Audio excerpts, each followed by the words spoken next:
QB. Hello, everyone, and welcome to this week's episode of the Bachelor Breakdown from the Love is Stupid podcast. I'm your host, Ray Solomon, here with my husband and co-host, Jake Green, and our resident National Bachelor, Dustin Summers. Woo! Thank you.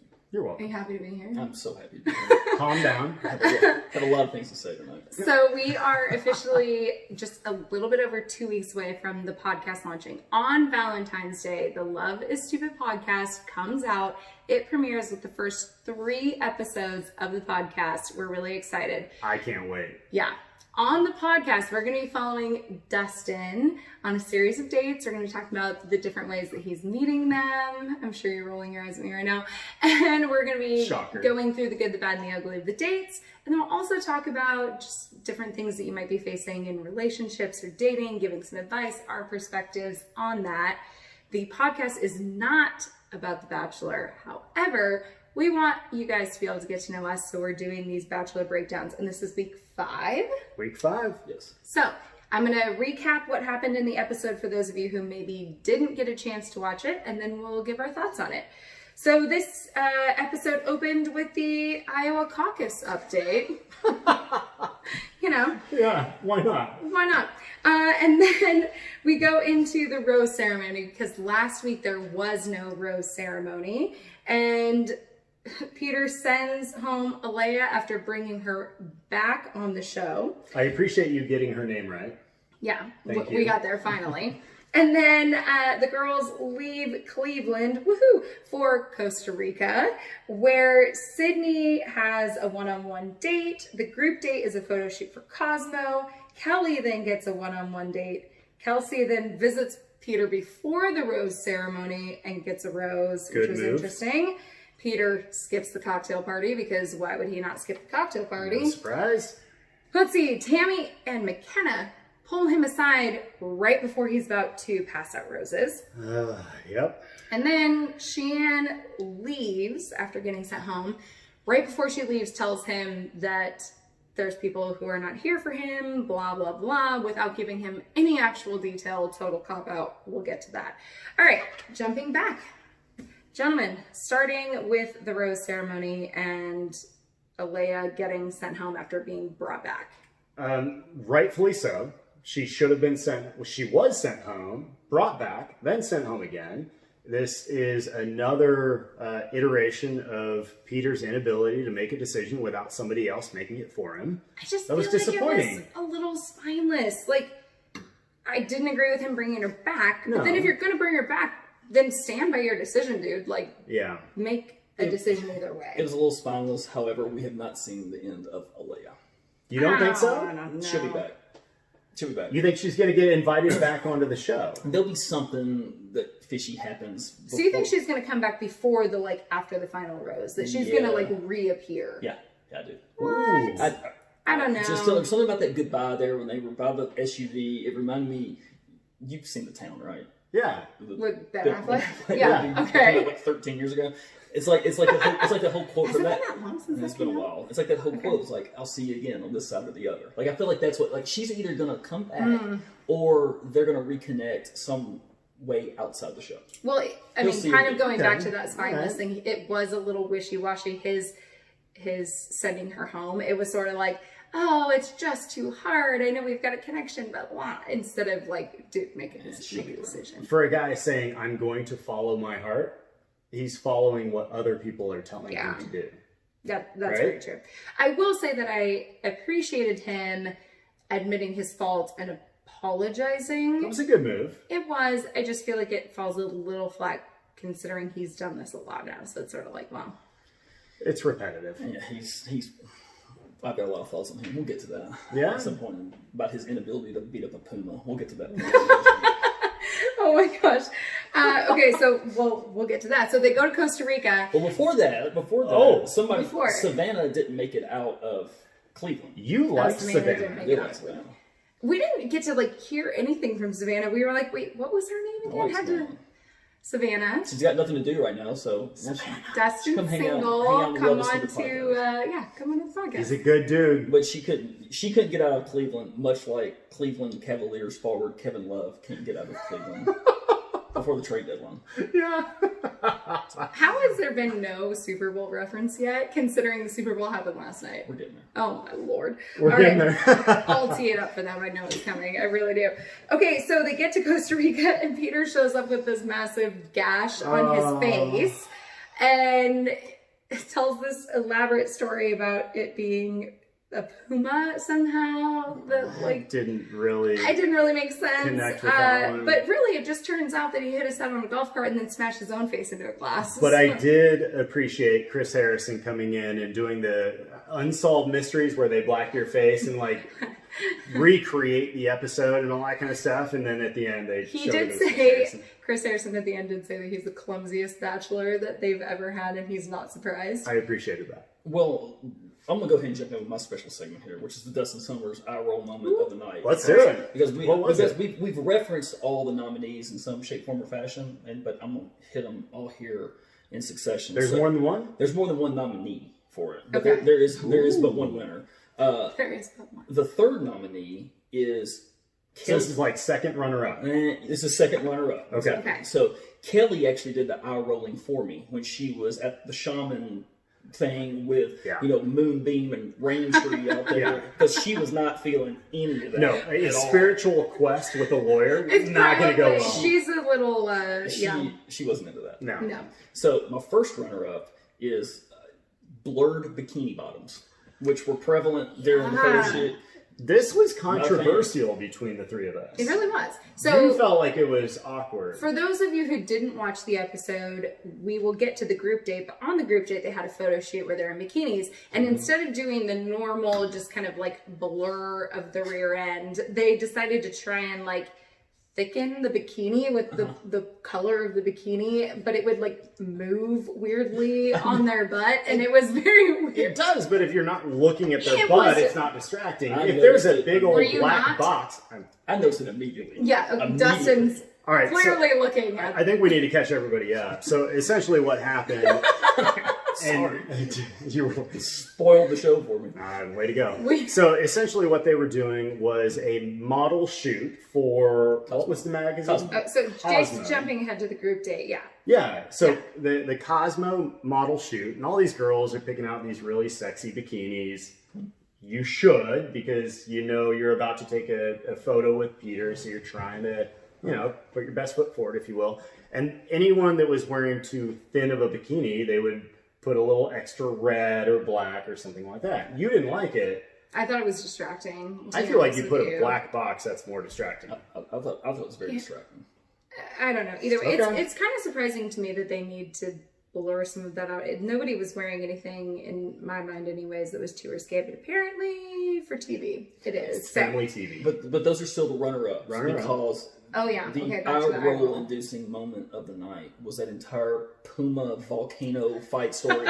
It didn't seem believable from the onset. I'm so glad it wasn't real. Well, even his real story didn't seem believable. I didn't think that was real at the time. Really? No, the golf cart? Absolutely not. I did not think that was real. You can't make that up. Also, I do feel for him because 6 or 7 months ago, I cut my wrist with a glass face on a counter, which sounded very like, glass is dangerous. Be careful, kids. All I'm saying is my eye roll moment of the night was Peter facing down a puma with his animal instinct, which was complete horseshit. Like, locked eyes. Okay, but I'm so glad that wasn't a real thing, because if he was actually saying that and being serious, it was... Oh my Lord. Well, 22 stitches though, with an encounter with a glass. Yeah. That's sad. Yeah. But this does beg the question. If a puma is not Peter's spirit animal, what is Peter's spirit animal?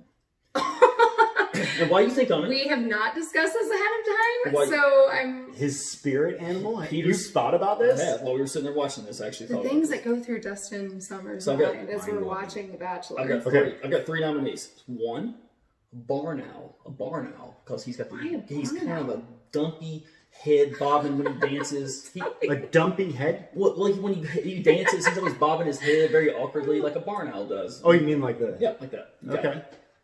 Is that like the Night at the Roxbury thing? Like different. Different head nod. Two's a poodle. A poodle? Why a poodle? Because he just needs constant reassurance. He needs to be constantly petted, pampered. I get that. Okay. I feel like all the poodles I know are really vicious. I don't know. It's just a nominee. It's just a nominee. And my third nominee is actually the one that I think is a spirit animal, is Eeyore from Winnie the Pooh. Because he's always sad. He's always thinking the sky is falling. I mean, Eeyore's a character though, right? And not like an animal. He was a donkey. He was a donkey. Just an emotional donkey. But his tail fell off. You would be sad if your tail was falling off. Yeah, if your tail's falling off all the time, you should be sad. If you got 14 beautiful women wanting to hang out with you, you should not be sad. That's Peter, upsetting. life is pretty good for you right now. You're traveling around the world with beautiful women all vying for your attention. You might want to, like... live in the moment? Yeah. So other than those, is there anything else that would be his spirit animal? I've got one. Shoot. Caterpillar. What? Why? Because when times get rough, he just likes to run and hide, and caterpillars like to just nestle up in a cocoon and hide from life. What a turtle did that do? Oh, that's a good one. I feel like it's you more. You put me on the spot. I'm going with a sloth. He just seems a little.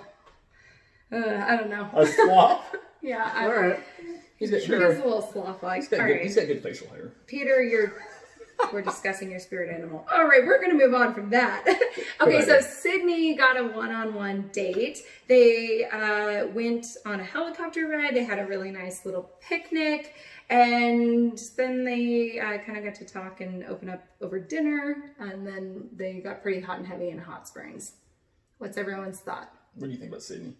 Well, Sydney's on your top 5. She is. I'm losing faith and confidence in Sydney. She's an instigator. It's kind of driving me nuts that she always refers to herself in the third person. That's obnoxious, yes. She keeps saying Sydney this, Sydney that. But on their helicopter date, Jake had some very interesting comments about where they went, and they were hanging out on the pillows and the cushions in the grass. Oh my god. Yeah. Guys, you learn something new about your spouse every day. Jake quoted, I hate tall grass. I do. It's itchy. It's itchy. What grass do you like? Bermuda grass. Like, just trimmed down to like 2 inches. Fescue. I like it around my feet, but if it touches my ankles, it's too long. So apparently we are not going on a picnic because no grass for Jake. No. Yeah, okay. Also, does anybody know what Peter's tattoo is, like on his finger? Guys, do you know what this is? Yeah, it's very hard to distinguish. I didn't see it. There's just like inside his finger is... It looks like newsprint. Yeah, it was very He was reading the paper. Yeah. Peter ain't reading too many papers. No. Peter ain't splitting that. He's not in the know? No. Oh my gosh. Okay, so then we kind of see Kelsey lose her shit a little bit. No surprise there. No. And she's the first one to drop the falling in love with you comment. So anybody who put their money on her to start the season. That was the first one. It was the first one. Milestone. Yeah. But I mean, I do kind of have to agree. She drives me nuts a little bit. Like, a little bit. A lot of it. Too much drama. A lot of it. Too much emotion. Dial it back. I mean, we'll get into the Tammy drama in a minute, but I do kind of agree that she seems a little emotionally unstable. I agree. I don't think all this like mental breakdown talk is accurate, but I mean, it's exaggerated. Yeah. Whatever. I felt bad that they brought in like pills and things like that she was popping. She was just drinking and had too much. Yeah, I mean, they're all drinking on this show too. Right. Like, we're drinking. We have wine. It's Bachelor. Whatever. I will ask you guys in reference to Kelsey. Have you guys gotten in your 4 hours of crying today? I haven't yet. No. I've been lacking. You have? It's 6 a.m. to 10 a.m. every day. Is that right? It's like your meditation. Therapeutic. You just gotta let it out. Watch the sunrise and cry. Is that like a first date conversation when you're out? Your first conversation is, so do you want kids? Also, I cry for 4 hours a day. Yeah, yeah, whatever works for you. Let them out. You're in touch with your emotional side. Okay, so jumping ahead to the group date, it was a photo shoot for Cosmo, and the winner of the date got to be on the cover of Cosmo, which I don't think is out yet. March. It comes out. It says the March issue, so it should be coming out in February. Okay, so Victoria F wins the cover. I have a subscription to Cosmo. That's how easy it comes. Good to know. Yeah. Wow. So that was interesting. But I will say this was. I had a couple contenders for my oh shit moment, my oh shit segment. And Victoria F, when they got together after, like, on this group date after they had this photo shoot, and Peter said, "I'm really into you," and she was like, I was like, oh, that's not the winner, but that's a major contender. I'm getting that vibe a lot that maybe these girls are not as into him as they've been on previous seasons. I agree with that. There's a lot of girls. I think it was all Cleveland induced, because when he brought Alea back, they all were sitting there going, okay, well, maybe this guy doesn't have his together. And we're now starting to see that. So when he's starting to put his heart forward, the response was, Well, if I can kind of jump forward a little bit to Kelly's date. And Kelly is my number one that I picked at the start of the season. Yeah. And, well, I guess we'll get into her date in a second. But she called him out. And that was my oh shit moment of the night of... Well, maybe not, actually. Nope, that's just another contender. There was so many tonight. I'm sorry. But she pivot. She totally called him out, which I liked. She was like, I was really feeling you, but now that you kind of all are always dealing and playing into the drama, I'm not so sure. Well, no, she pointed out the fact that he's either propagating the drama or he's engaging in it or he's encouraging it. And her point was, that says more about where you are in life and that you are in your maturity. And I think she's dead on accurate about that. And she said, I'm looking for the power couple. Right. So not to jump too far ahead, but they're having kind of the girls sit around the couches and they're filming all the drama. And there was some drama tonight. So if you haven't watched it, tune in, catch the recaps and all that kind of stuff. Kelly was never a part of it. You want to know why? Why? She was day trading on the Asian trading markets. she was conference calling into a board meeting. She's getting stuff done. She's dialing into Hong Kong. What's going on with HSBC Bank? I would not doubt that for 1 second. She's got her shit together. She does. She's just here. Also, can I just say that taking the lawyer on the shaman date maybe wasn't the best thing to do? Bad move. She was trying to be a good sport, but she was not there with the shaman date. So Kelly goes on this shaman date and they're a little contentious throughout this thing. She ends up getting the rose. My pick is still in by the skin of her teeth, but do you feel good about that? I don't know. Let's recap our picks real quick. Sure. Do that. So we're going to recap our picks real quick. Jake had a tough week. We'll start with you first. So Alea went home as well. Yeah. We know that. Yeah. Lexi went home. Yeah. But Madison, McKenna, and Sydney survived. Madison is still top 3. At least. I agree with that. I don't love your picks, though. McKenna... Your picks are a little off this season. Yeah. Trying to be unique. Ray still has 4 of her 5 alive. She has Hannah, Madison, Kelly, which is her top 3. Oh, I lost Lexi. Yeah. And Victoria P. Yeah. Those are good. I have 4 alive as well, including my top pick. I have Kelly, Hannah, Madison, and Victoria P, who I still have picked to win it. Okay. And I'll make a quick point here about Victoria P. I'll make 2 things. One, her glasses look still killing it. I mean, she's... You and the Warby Parker thing. I like her glasses look. 2, back to your point about how some of these girls are not feeling it and some of these girls are feeling it. Mm-hmm. Victoria P's feeling it more than anybody, and I feel like she is into him more than anyone. That's true. It's very palpable, her feelings and with for him. His kind of dopey insecurity, I feel like he is eventually going to be attracted to her. So I still feel, even though she's not... You don't think he's attracted to her now? I mean, he is, but I think she will jump some of our other major contenders as it goes on. So I still feel good about my pick to win it, even though I'm kind of cooling on her personally. Okay. So now getting to my actual, this really is the one. I crossed off my oh shit contenders as we went through this episode, so forgive me. But the real one was Kelsey visiting Peter before the rose ceremony, and then him just magically pulling a rose out and giving it to her, and then her walking back up to the girls to tell them. That was ooh. Would she walk back up there to tell them?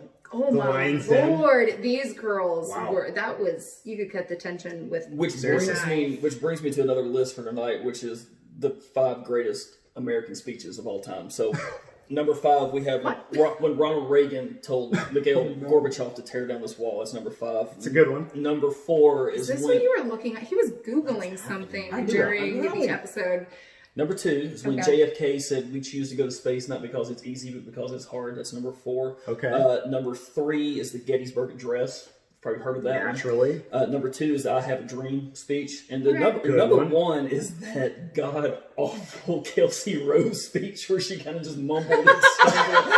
That was terrible. Like, she did a terrible... So guys, I want to tell you I Have a Dream? that I have got... Wow. Yeah, barely nosed it out. Also, you didn't have the Steve Jobs, like, deathbed speech. That's a good one.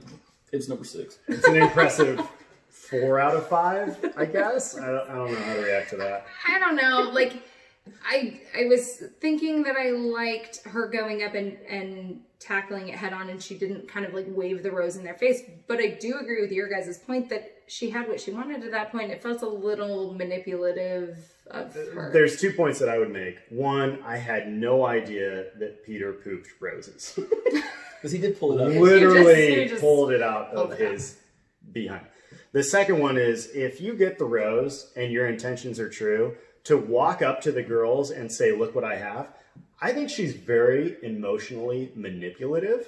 I would have walked into the bedroom, hit it, all that kind of stuff, and, you know, maybe walk out in the rose ceremony and have it and let them do what they will, but to walk right up to them. Whether you tackle it head on or you do it during the rose ceremony, those girls were going to be upset. Like, she wasn't getting off with that no matter when she brought it up. Valid.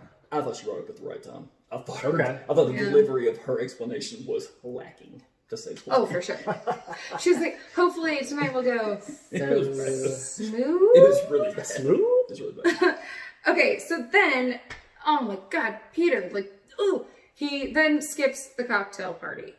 Another thing that he skipped after all of the drama of distracting with Alea, of all these girls not getting their time, of Kelsey going and stealing time beforehand, he then skips the cocktail party. Like, are you even in this?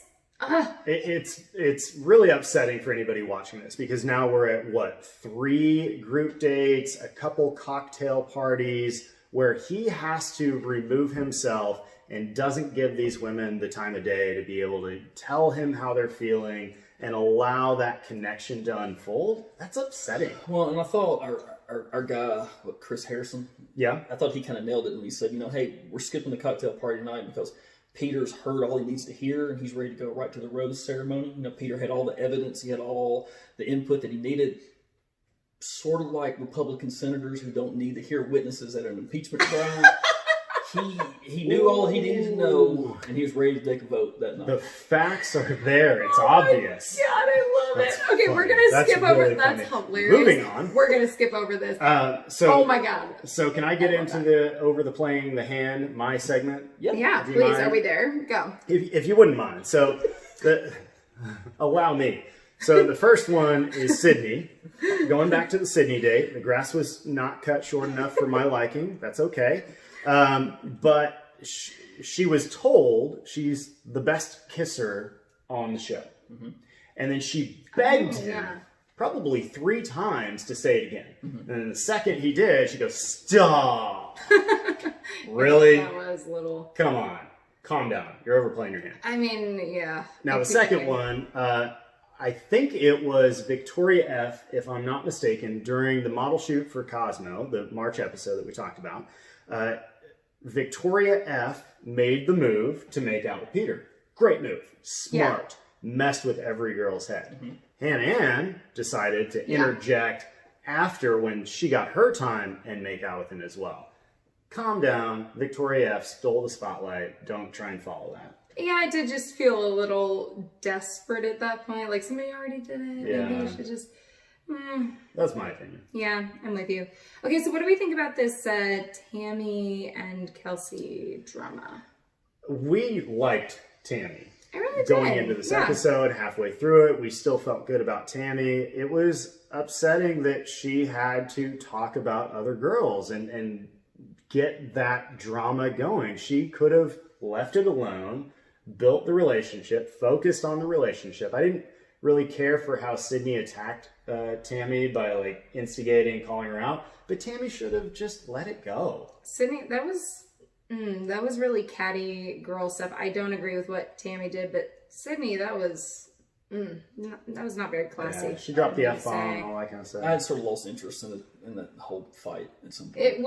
It seemed, compared to... Because they're both going on. They both got roses, right? They're both moving on. So we haven't seen the end of this. Well, so that's Tammy true. And McKenna pull him aside right before the rose ceremony, which I do think saved Tammy. Like, I don't think that she would have stayed if she hadn't have pulled him aside and actually taken I lost Lexi because of Tammy. Look, and as soon as Tammy's off the show, there's an HGTV home renovation show waiting for her. She's a home flipper. I mean, she'd be awesome. Good point. Yeah. I mean, I still do really like her. I was disappointed in Tammy. Okay, so then Sheehan, at the end, this drives me nuts. If you want to say something when you're leaving that there's girls that aren't here for you, blah, blah, blah, you better say some names. Otherwise, what are you doing? Like, that was such a pot stir, it's exactly what it was. Moment of, like, I don't know. You know, I can kind of understand it because she's in the moment saying, hey, there's some girls here that you got to watch out for.